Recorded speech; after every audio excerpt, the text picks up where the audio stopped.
Assalamualaikum warahmatullahi wabarakatuh. Perkenalkan, kami dari kelompok 12 akan mempresentasikan makalah tafsir pendidikan yang berjudul Lingkungan Pendidikan. Perkenalkan, nama saya Cindy Emilia Putri, NIM 201200038. Perkenalkan, nama saya Jusela Deviana dengan nomor NIM 201200037. Pengertian lingkungan pendidikan. Lingkungan pendidikan adalah suatu tempat dengan situasi dan kondisi sosial budaya yang ada di mana pergaulan pendidikan berlangsung. Lingkungan pendidikan adalah tempat berlangsungnya proses atau kegiatan pendidikan. Di sini, saya akan menjelaskan tentang lingkungan keluarga. Di dalam keluarga, peran orang tua yang terdiri dari ayah dan ibu sangat berperan dalam pembentukan karakter si anak dari kecil. Keluarga merupakan lingkungan pendidikan pertama bagi anak mendapat pengalaman. Oleh karena itu, ayah dan ibu memegang tanggung jawab besar terhadap pendidikan si anak dalam lingkup keluarga. Hal ini terlihat dari banyaknya ayat pada Al-Quran yang menjelaskan tentang pendidikan di dalam lingkungan keluarga. Di antaranya yaitu Quran Surat At-Tahrim ayat 6, Quran Surat An-Nisa ayat 9, Quran Surat At-Taubah ayat 15, Quran Surat Ar-Rum ayat 21, Quran Surat An-Nahl ayat 72, dan Quran Surat An-Nur ayat 33. Yang pertama adalah terdapat di dalam Quran Surat At-Tahrim ayat 6. Bismillahirrahmanirrahim. Ya ayyuhalladzina amanu qu anfusakum wa ahlikum narau wa quduhan nas wal hijaratu 'alaiha malaikatun ghilad.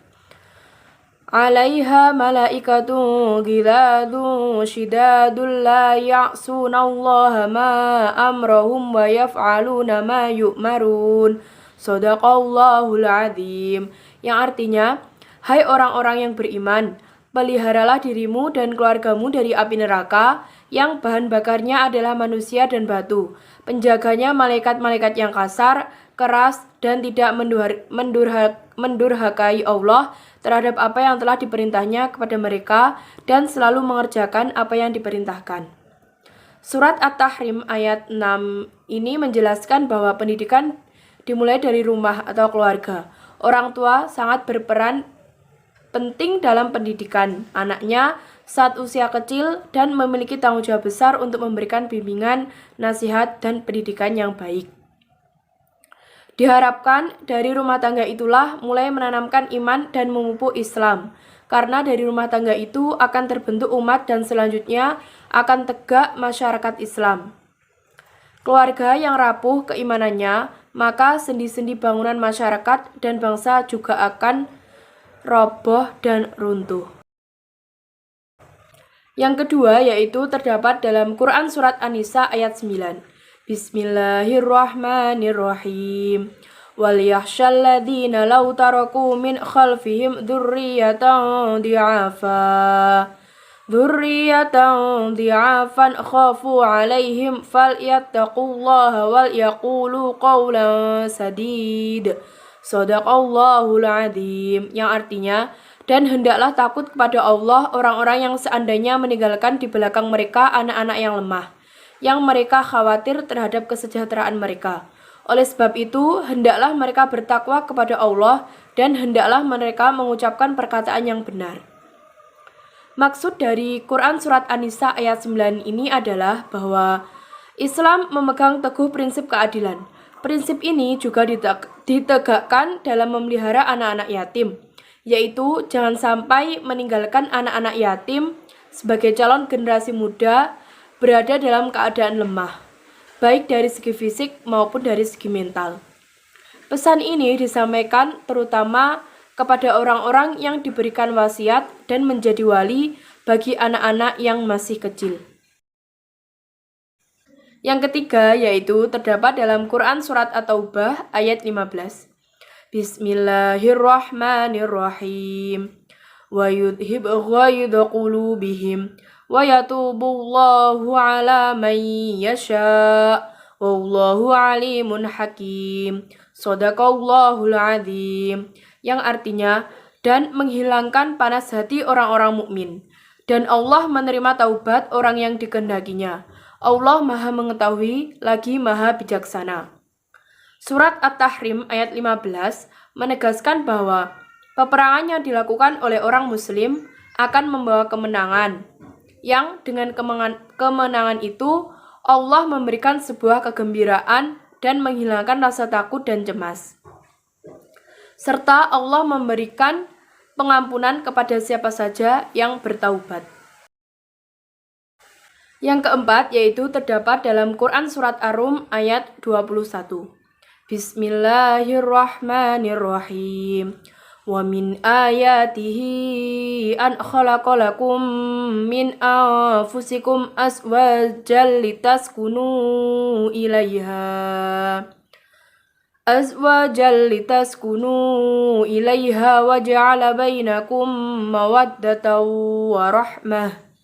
Inna fi dzalika laayatil liqaumin yatafakkarun. Shadaqallahul adzim. Yang artinya, dan di antara tanda-tanda kekuasaannya ialah Dia menciptakan untukmu istri-istri dari jenismu sendiri, supaya kamu cenderung dan merasa tentram kepadanya, dan dijadikannya di antaramu rasa kasih dan sayang. Sesungguhnya pada yang demikian itu benar-benar terdapat tanda-tanda bagi kaum yang berfikir. Surat Ar-Rum ayat 21 ini menjelaskan tentang salah satu tanda kekuasaan Allah, yaitu menciptakan istri atau perempuan untuk suami atau laki-laki yang berasal dari kaum manusia itu sendiri, dan dengan itu akan memberikan rasa tentram dan rasa kasih sayang di antara keduanya. Yang kelima yaitu terdapat dalam Quran Surat An-Nahl ayat 72. Bismillahirrahmanirrahim. Wallahu ja'ala lakum min anfusikum azwajan wa ja'ala lakum min azwajikum banina wa hafadatan wa razaqakum minat thayyibat. Afabil batili yu'minuna wa bini'matillahi hum yakfurun. Shadaqallahul adzim. Yang artinya, Allah menjadikan bagi kamu istri-istri dari jenis kamu sendiri dan menjadikan bagimu dari istri-istri kamu itu anak-anak dan cucu-cucu dan memberimu rezeki dari yang baik-baik. Maka, mengapakah mereka beriman kepada yang batil dan mengingkari nikmat Allah? Surat An-Nahl ayat 72 menjelaskan tentang salah satu tanda kekuasaan Allah, yaitu dengan menjadikan manusia sebagai pasangan suami istri agar mendapat ketenangan hidup. Dan dari pasangan suami istri tersebut, Allah menjadikan untuknya keturunan yang dapat memberikan rezeki dan berbagai anugerah yang baik dan sesuai dengan kebutuhan mereka. Dan yang terakhir yaitu terdapat dalam Quran Surat An-Nur ayat 33. Bismillahirrahmanirrahim. Waliyasta'fifil ladzina la yajiduna nikahan hatta yughniyahumullahu min fadlihi walladzina yabghunal kitaba mimma malakat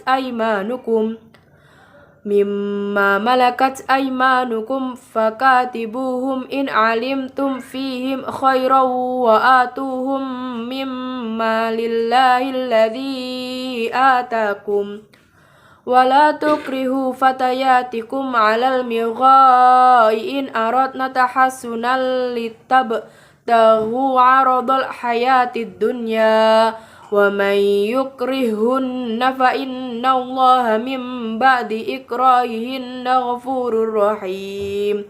Shadaqallahul adzim. Yang artinya, dan orang-orang yang tidak mampu kawin hendaklah menjaga kesucian dirinya sehingga Allah memampukan mereka dengan karunia-Nya. Dan budak-budak yang kamu miliki yang menginginkan perjanjian, hendaklah kamu buat perjanjian dengan mereka. Jika kamu mengetahui ada kebaikan pada mereka, dan berikanlah kepada mereka sebahagian dari harta Allah yang dikaruniakannya kepadamu. Dan janganlah kamu paksa budak-budak wanitamu untuk melakukan pelacuran, sedang mereka sendiri menginginkan kesucian, karena kamu hendak mencari keuntungan duniawi. Dan barang siapa yang memaksa mereka, maka sesungguhnya Allah adalah Maha Pengampun lagi Maha Penyayang kepada mereka sesudah mereka dipaksa itu. Surat An-Nur ayat 33 berisi tujuan anjuran mengawinkan pria dan perempuan yang tidak beristri atau bersuami adalah untuk memelihara moral umat dan bersihnya masyarakat dari tindakan-tindakan asusila. Apabila belum mampu untuk menikah, maka hendaklah menjaga kesucian diri sendiri dari perbuatan zina. Dan apabila seseorang memiliki budak, maka bebaskanlah atau penuhilah transaksi jika memiliki perjanjian di antara keduanya, serta adanya larangan memaksa budak-budak untuk melakukan pelacuran yang hanya mengambil manfaat kehidupan duniawi saja. Dari beberapa ayat di atas menjelaskan tentang pendidikan keluarga yang memiliki fungsi pendidikan sebagai berikut. 1. Fungsi keluarga. Keluarga memiliki berbagai fungsi, antara lain fungsi biologis, fungsi ekonomi, fungsi edukatif, fungsi religius, fungsi sosialisasi, fungsi rekreasi, dan fungsi orientasi. Peter Murdoch mengemukakan 4 fungsi keluarga yang bersifat universal, yaitu A. Sebagai peranata yang membenarkan hubungan seksual antara pria dan wanita dewasa berdasarkan pernikahan. B. Mengembangkan keturunan. C. Melaksanakan pendidikan. D. Sebagai kesatuan ekonomi. 2. Fungsi pendidikan dalam keluarga. Di antaranya yaitu A. Sebagai peletak dasar pendidikan anak. B. Sebagai persiapan ke arah kehidupan anak dalam masyarakatnya. C. Meletakkan dasar-dasar pendidikan agama bagi anak-anak. D. Menanamkan dasar pendidikan moral. Dan yang terakhir E adalah memberikan dasar pendidikan sosial. Lingkungan sekolah. Lingkungan sekolah merupakan lingkungan kedua setelah keluarga. Sekolah adalah suatu organisasi atau wadah kerjasama sekelompok orang untuk mencapai tujuan pendidikan dengan memanfaatkan semua sumber daya secara selektif, efektif, dan efisien, karena adanya persamaan motif untuk membantu peserta didik mencapai tujuan belajar. Selanjutnya yaitu tujuan dan fungsi pendidikan sekolah. Yang pertama, sekolah sebagai lembaga pendidikan formal. Sekolah merupakan kesatuan kegiatan-kegiatan yang menyelenggarakan pembelajaran yang dilakukan oleh para petugas khusus dengan cara-cara terencana dan teratur. Yang kedua, formalitas sekolah merembes ke dalam kurikulum dan pembelajaran. Formalitas sekolah berakar pada status para individu yang menjadi komponennya, serta sistem nilai dan norma yang serba resmi. Yang kedua yaitu karakteristik pendidikan di sekolah. Yang pertama, secara faktual, pendidikan di sekolah lebih menekankan kepada pengembangan kemampuan intelektual. Yang kedua, peserta didiknya bersifat homogen. Yang ketiga, isi pendidikannya terprogram secara formal atau kurikulumnya tertulis. Yang keempat yaitu berjenjang dan berkesinambungan. Yang kelima yaitu waktu pendidikan terjadwal secara ketat dan relatif lama. Yang keenam yaitu cara pelaksanaan pendidikan bersifat formal dan artifikal. Yang ketujuh, evaluasi pendidikan dilaksanakan secara sistematis. Selanjutnya yaitu fungsi pendidikan sekolah. Yang pertama, fungsi transmisi, yaitu konservasi kebudayaan masyarakat. Yang kedua, fungsi sosialisasi, yaitu memilih dan mengajarkan peranan ketiga, peranan sosial. Yang ketiga, fungsi integrasi sosial. Yang keempat, fungsi mengembangkan kepribadian anak didik. Yang kelima, fungsi mempersiapkan anak didik untuk suatu pekerjaan. Yang keenam, fungsi inovasi atau mentransformasi masyarakat dan kebudayaannya. Yang ketiga yaitu lingkungan masyarakat. Masyarakat adalah sekelompok manusia yang berintegrasi secara terorganisasi, menempati daerah tertentu, dan mengikuti suatu cara hidup atau budaya tertentu. Lingkungan masyarakat sangat berpengaruh terhadap perkembangan seseorang. Bahkan lingkungan masyarakat sangat berkontribusi terhadap perilaku dan perubahan masyarakat.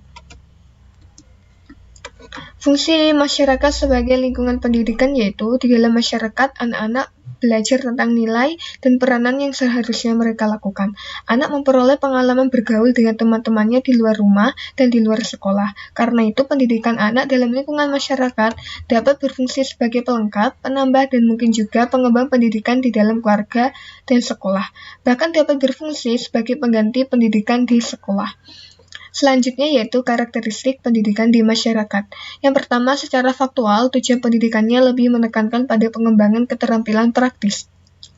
Yang kedua, peserta didiknya bersifat heterogen. Yang ketiga, isi pendidikannya ada yang terprogram secara tertulis, ada pula yang tidak terprogram secara tidak tertulis. Yang keempat, dapat berjenjang dan berkesinambungan, dan dapat pula tidak berjenjang dan tidak berkesinambungan. Yang kelima, waktu pendidikan terjadwal secara ketat atau tidak terjadwal. Lama pendidikannya relatif singkat. Yang keenam, evaluasi pendidikan mungkin dilaksanakan secara sistematis, dapat pula tidak secara sistematis. Untuk ayat dalam lingkungan, ayatnya menunjukkan tentang lingkungan masyarakat, yaitu dalam Quran surat Al-Imran, surat ketiga ayat 110. Bismillahirrahmanirrahim. Kuntum khaira ummatin ukhrijat linnasi ta'muruna bil ma'rufi wa tanhauna 'anil munkari wa tu'minuna billah. Walau amana ahlul kitabi lakana khairal lahum minhumul mu'minuna wa aktsaruhumul fasikun. Artinya, kamu umat Islam adalah umat terbaik yang dilahirkan untuk manusia, karena kamu menyuruh berbuat yang ma'ruf dan mencegah dari yang mungkar, dan beriman kepada Allah. Sekiranya ahli kitab beriman, tentulah itu lebih baik bagi mereka. Di antara mereka ada yang beriman, namun kebanyakan mereka adalah orang-orang fasik. Surat Al-Imran ini, yaitu ayat 110, menjelaskan bahwa umat Islam adalah umat terbaik atau utama, khairu ummah, dan akan tetap menjadi yang terbaik selama menjalankan dakwah amar ma'ruf nahi mungkar. Dan orang-orang yang fasik adalah ahli kitab yang tidak mau beriman kepada Allah. Untuk ayat selanjutnya yaitu Quran surat Al-Hujurat, surat ke-49 ayat 10-13. Bismillahirrahmanirrahim. Innamal mu'minuna ihwatun fa aslihu baina akhwaikum wattaqullaha la'allakum turhamun. Ya ayyuhalladzina amanu la yaskhar qaumun min qaumin ngasa ayyakunu khairan minhum wala nisa'un min nisa'in asa ayyakunna khairan minhunna. Wala talmizu anfusakum wala tanabazu bil alqab bi'sal ismul fusuqu ba'dal iman wa man lam yatub fa ulaika humud dhalimun. Ya ayyuhalladzina amanu jtanibu katsiran minadh dhanni inna ba'dad dhanni itsmun wa la tajassasu wa la yaghtab ba'dukum ba'da. Ayuhibbu ahadukum ayakula lahma akhihi maitan fakarihtumuh. Wattaqullah innallaha tawwabur rahim. Ya ayyuhan nasu inna khalaqnakum min dzakarin wa unsa wa ja'alnakum syu'uban wa qabaila lita'arafu. Inna akramakum indallahi atqakum. Innallaha alimun khabir. Yang artinya, sesungguhnya orang-orang mukmin itu bersaudara, karena itu damaikanlah antara kedua saudaramu yang berselisih dan bertakwalah kepada Allah agar kamu mendapat rahmat. Wahai orang-orang yang beriman, janganlah satu kaum mengolok-olok kaum yang lain, karena boleh jadi mereka yang diperolok-olokkan lebih baik daripada mereka yang mengolok-olok. Dan jangan pula perempuan mengolok-olok perempuan lain, boleh jadi perempuan yang diperolok-olokkan itu lebih baik. Dan janganlah suka mencela dirimu sendiri dan jangan memanggil dengan gelar yang mengandung ejekan. Seburuk-buruk panggilan adalah panggilan yang buruk sesudah iman, dan barang siapa yang tidak bertobat, maka mereka itulah orang-orang yang zalim. Wahai orang-orang yang beriman, jauhilah banyak prasangka, sesungguhnya prasangka itu dosa. Dan janganlah kamu mencari kesalahan orang lain, dan jangan pula ada di antara kamu yang menggunjing sebagian yang lain. Apakah ada di antara kamu yang suka memakan daging saudaranya yang sudah mati? Tentu kamu merasa jijik. Dan bertakwalah kepada Allah, sungguh Allah Maha Penerima Taubat.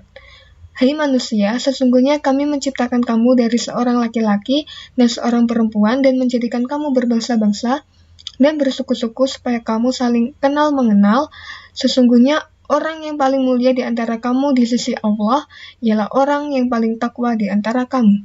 Sesungguhnya Allah Maha Mengetahui lagi Maha Mengenal. Quran Surat Al-Hujurat ayat 10-13.